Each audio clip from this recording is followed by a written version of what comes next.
அந்த கூட்டத்திலே ஒருமனதாக தீர்மானம் நிறைவேற்றப்பட்டு நாங்கள் அறிவித்தோம்.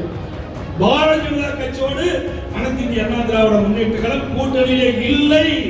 எப்போ 25/9/2023 தலைமை கழகத்தில் இருந்து அறிவிக்கப்பட்ட செய்தி.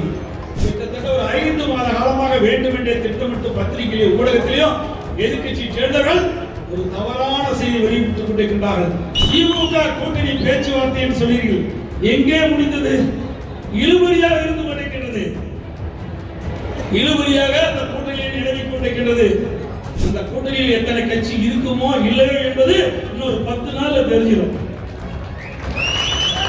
ஊடக நபர்களும் பத்திரிகை நபர்களும் இறுதியாக சொல்கிறோம், உறுதியாக சொல்கிறோம், அனைத்து இந்திய அண்ணா திராவிட முன்னேற்ற கழகம் பாரதிய ஜனதா கூட்டணியில் இல்லை இல்லை இல்லை. இந்த கூட்டத்தில் பேசுவது சரியாக இருக்கும் என்று கருதுகிறேன். இன்னும் பாரதிய ஜனதா கட்சியோடு இவர்கள் மறைமுக உறவு வைத்துக் கொண்டு சொல்லிக் கொண்டிருக்கிறார்கள். நான் ஏற்கனவே பலமுறை சொல்லிவிட்டேன். மேடையில் இருக்கின்ற முன்னணி தலைவர்களும் தெளிவுபடுத்தி விட்டார்கள். அனைத்து இந்திய அண்ணா திராவிட முன்னேற்ற கழகத்தை பொறுத்த வரைக்கும் ஏற்கனவே அறிவிக்கப்பட்டு விட்டது.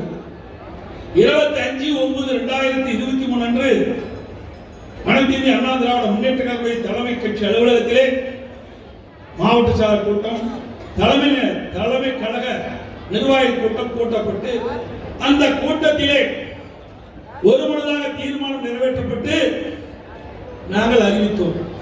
பாரதிய ஜனதா கட்சியோடு அனைத்து இந்திய அண்ணா திராவிட முன்னேற்ற கழகம் கூட்டணியிலே இல்லை. தேசிய ஜனநாயக கூட்டணியில் அதிமுக இல்லை. இது எப்போ 25/9/2023 தலைமை கழகத்தில் இருந்து அறிவிக்கப்பட்ட செய்தி. அதற்கு பிறகு கிட்டத்தட்ட ஒரு 5 மாத காலமாக வேண்டும் என்றே திட்டமிட்டு பத்திரிகையிலே ஊடகத்திலேயும் எதிர்க்கட்சி சேர்ந்தவர்கள் ஒரு தவறான செய்தி வெளியிட்டுக் கொண்டிருக்கின்றார்கள். ஊடக நபர்களும் பத்திரிகை நபர்களும் இறுதியாக சொல்கிறோம், உறுதியாக சொல்கிறோம், அனைத்து இந்திய அண்ணா திராவிட முன்னேற்ற கழகம் பாரதிய ஜனதா கூட்டணியில் இல்லை இல்லை இல்லை. இது எந்த இடத்துலையும் இந்த கேள்வி கேட்காங்க. ஊடக நபர்களும் பத்திரிகை நபர்களும் இனி இது தொடர்பான எந்த கேள்வியும் எழுப்ப வேண்டாம் என்று அன்போடு உங்களை வேண்டி கேட்டுக்கொள்கிறேன். அதே நேரத்தில் அனைத்து இந்திய அண்ணா திராவிட முன்னேற்றம் கூட்டணி அமைக்கவில்லை என்று சொல்கிறார். எந்த நேரத்தில் அமைக்க வேண்டுமோ அந்த நேரத்தில் சரியான நேரத்திலே அமைக்கும். திமுக கூட்டணி பேச்சுவார்த்தை என்று சொல்கிறீர்கள், எங்கே முடிந்தது? இழுபறியாக இருந்து கொண்டிருக்கிறது. இழுபறியாக அந்த கூட்டணியில் நிலவிக் கொண்டிருக்கிறது. இன்றைக்கு 10 நாட்களாக அந்த கூட்டணி பேச்சுவார்த்தை தொடர்ந்து நடைபெற்றுக் கொண்டிருக்கிறது. எங்காவது முடிவுக்கு வந்திருக்குதா?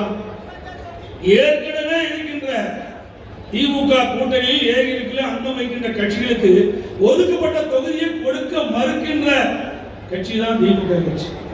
அதுல அந்த கூட்டணியில் எத்தனை கட்சி இருக்குமோ இல்லையோ என்பது இன்னொரு 10 நாள்ல தெரிஞ்சிடும். திமுக பொறுத்த வரைக்கும் கூட்டணி நம்பித்தான் இருக்குது, மக்களை நம்பி இல்ல. திமுக பொறுத்த வரைக்கும் கூட்டணி நம்பிட்டு தான் இருக்குது, மக்களை நம்பி இல்ல. அனைத்து இந்திய அண்ணா திராவிட முன்னேற்ற கழகத்தை பொறுத்த வரைக்கும் மக்களை நம்பிக்கொண்டு இருக்கிறது. மக்கள் தான் எஜமானர்கள், மக்களுடைய முடிவுதான் இறுதியானது. மக்கள் தான் வாக்களிக்கிறார்கள். வாக்களிக்கின்ற மக்களை தான் நாங்கள் எஜமானர்களாக நாங்கள் எண்ணுகிறோம். அந்த வாக்களிக்கின்ற மக்களுடைய குரல் நாடாளுமன்றத்திலே ஒலிக்கும். அதற்காக தான் இதுபோன்ற செய்திகளை மேலும் தெரிந்து கொள்ள எங்களது யூடியூப், ஃபேஸ்புக் மற்றும் ட்விட்டர் ஆப்களை சப்ஸ்கிரைப் செய்யவும்.